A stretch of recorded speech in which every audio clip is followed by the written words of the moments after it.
नहीं नहीं, ये कहानी इन सारे के सारे रिश्तों की नहीं, बल्कि 2 रिश्तों में ही सभी रिश्तों के होने की है। अरे बहू, मेरे और तेरे ससुर जी की रोटी मत बनाना, मैं बना लूंगी, दिन तक ठंडी हो जाती है। बहू जो कि एक वर्किंग लेडी थी। नहीं नहीं माँ जी, मैं अच्छे से कपड़े में लपेट देती हूँ ना, आप क्यों मेहनत करेंगी, माइक्रोवेव में गर्म कर लेना। अरे नहीं बहू, मेहनत मत कर, वैसे भी ऑफिस में कम मेहनत होती है क्या, जा रहने दे। लेकिन बहू मानती नहीं, वो सास ससुर की रोटी बना कर ही जाती है। दोपहर में खाने के वक्त ससुर जी कहते हैं, अरे बहू को रोटी बनाने के लिए क्यों मना कर दिया, क्या हो गया, ठंडा ही तो खाते आए हम लोग हमेशा से। अरे वो क्या है ना, सुबह ऑफिस जाती है, घर का सारा काम करने में वक्त लग जाता है, अरे थकती है वो अलग, तो मैंने सोचा बहाने से ही थोड़ा कम काम करवाऊं। ससुर मुस्कुरा रहे होते हैं। यह तो अच्छा है, बहू को समझना जरूरी है।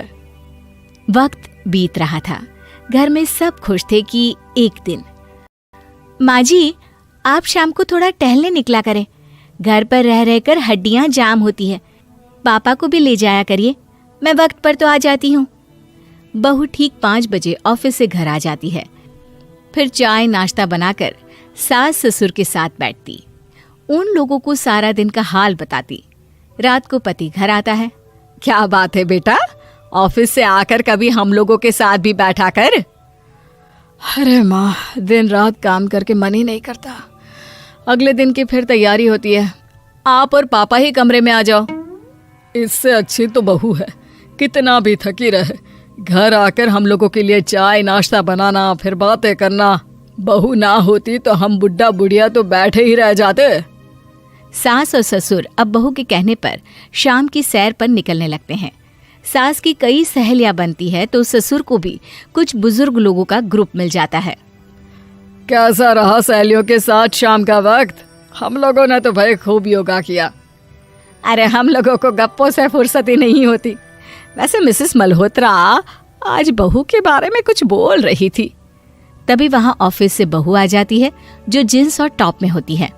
क्या बात है माँ, क्या कह रही थी आपकी सहेली आपकी बहू के लिए? सास इस बार बहू को कुछ अलग तरीके से देखती है और उल्टा सवाल ही दाग देती है। क्या कह रही थी वो हटा, ये बता, तेरे ऑफिस में तो मर्द भी काम करते होंगे ना? बहू जो अब तक मजाक कर रही थी वो सीरियस हो जाती है। मर्द होंगे नहीं माँ जी, मर्द ही ज्यादा है, हम 5 ही लड़कियां हैं ऑफिस में। अरे तो अच्छा लगता है क्या ऐसे कपड़े पहनती हो?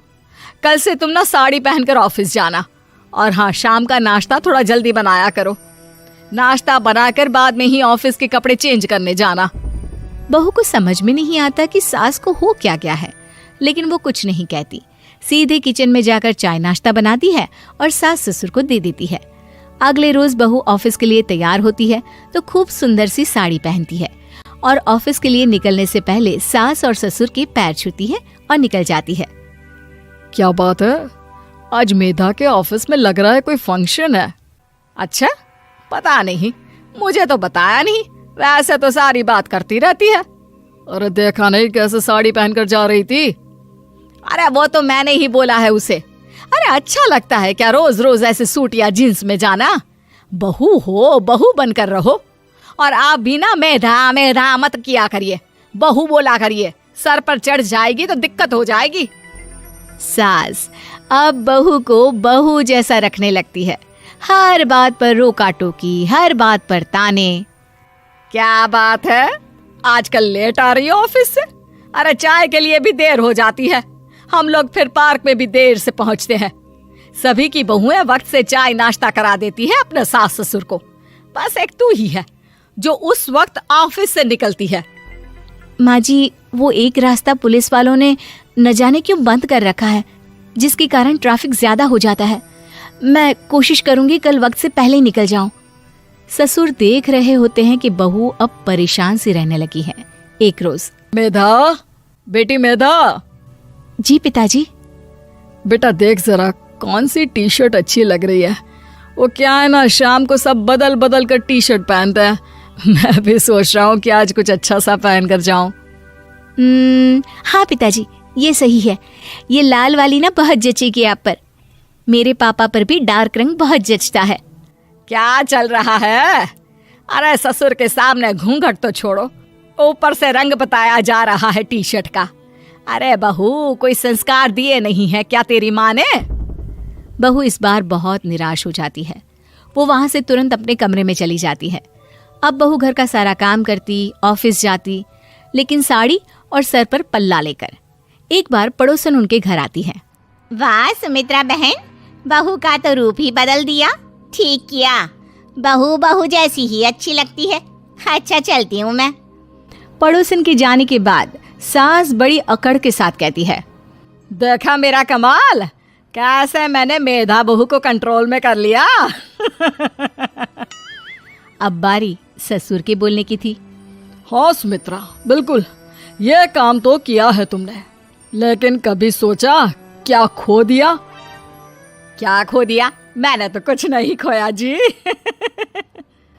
खोया है, पहले बहू जब ऑफिस जाती तुम्हारे पैर छूकर तुम्हें गले लगाती, लेकिन अब सिर्फ पैर छूती है। हाँ जी, ये बात तो आप ठीक बोल रहे हैं। पहले घंटों हम लोगों से बात करती, कमरे में ना जाती, ऑफिस से आते ही खुद की चाय, खाना, नाश्ता सब हम लोगों के साथ करती, सारी बात बताती। लेकिन क्या तुम्हें पता है, बहू की तबीयत खराब चल रही है, वो माँ बनने वाली है। ये बात मुझे बेटे ने बताई कि तुम्हें बता दूं। अब सास की आंख में आंसू थे। वो समझ गई थी कि लोगों के कहने में आकर उसने क्या खो दिया। शाम को बहू घर आती है तो माँ किचन में पकोड़े तल रही होती है। अरे माँ जी, आप रहने दीजिए ना, मैं आ तो रही थी।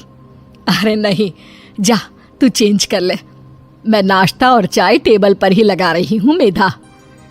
सास के मुंह से अपना नाम सुनकर बहू को बहुत अच्छा लगता है। माँ जी, कोई गलती हो गई है क्या? मेरे होते हुए आप काम करे, ये ठीक नहीं है।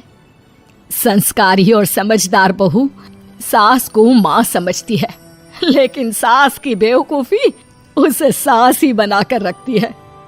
बहू, मुझे भी थोड़े संस्कार और समझदार बनने का मौका दे, जिससे मैं भी बहू नहीं बेटी को देखूं तुझ में। और हाँ, मेरा होने वाला पोता क्या कहेगा कि दादी ने तो मेरी माँ को बहुत परेशान किया। बहू सास को गले लगा लेती है। नहीं माँ जी, वो कहेगा कि माँ को तो दादी ने बेटी बनाकर रखा है।